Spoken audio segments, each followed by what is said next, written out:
Welcome back to Face the Nation. Before I traveled here to Beijing, I sat down in Washington with CBS News foreign policy and national security contributor H.R. McMaster to discuss some of the challenges with the U.S. and China. The White House has said that there have been an alarming number of increasingly aggressive actions by the People's Liberation Army, that's China's military, in recent months. There was video of a near miss in the South China Sea in the air, and then one at sea in the Taiwan Strait recently as well. How unusual are these kind of incidents? Well, they're not unprecedented, but it's unusual in terms of the quick succession of multiple incidents. I think China's sending a message, hey, we're in charge now, you're finished, to the West and to the United States. And I think it's indicative of what they hope to achieve, Margaret, which is to create kind of an exclusionary area of primacy across the Indo-Pacific region. They've laid claim to the ocean in the South China Sea, for example. So I think this really calls for us to have a strong response. I think, you know, with Secretary Blinken's visit there, it may portray a bit of weakness in terms of— What do you mean?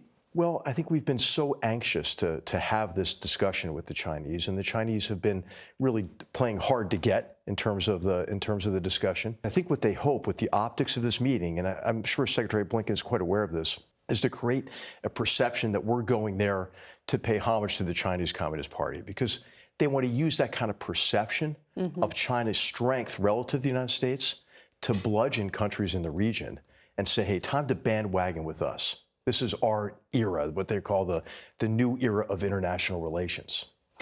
Well, arguably, a lot of the Biden administration policies look a lot like the Trump administration policies, at least directionally here. Relations have been going downhill for years now. This is the first visit since 2018. So if the visit itself, you question, is a risk, how do you make this successful?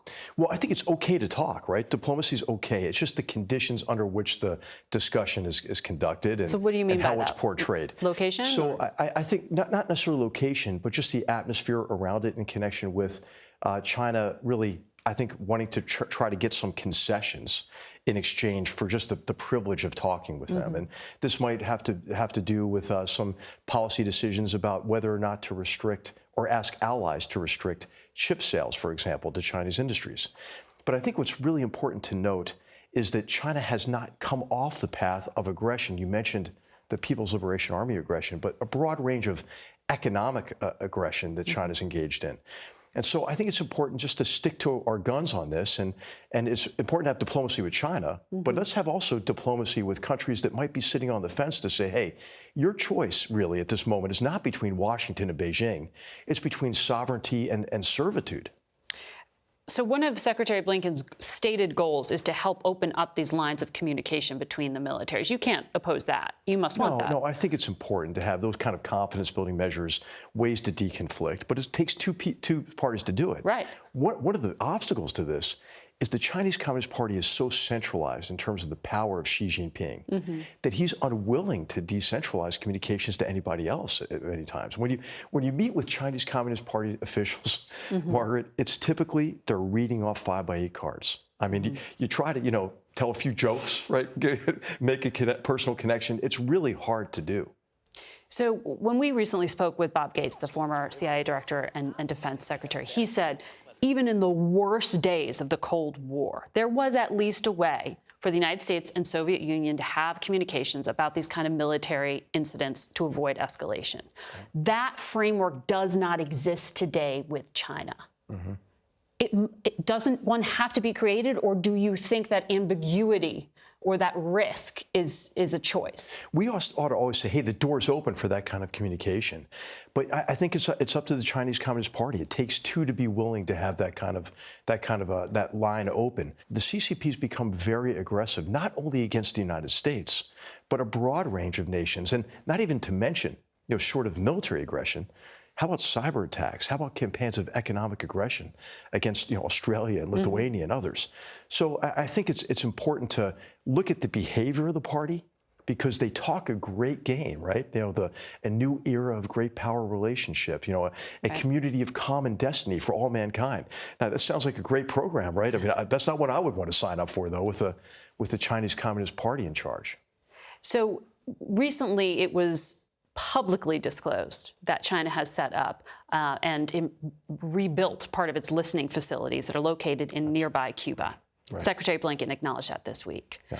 To a lot of people, they hear and see something like that and they think of the old Cold War. Right.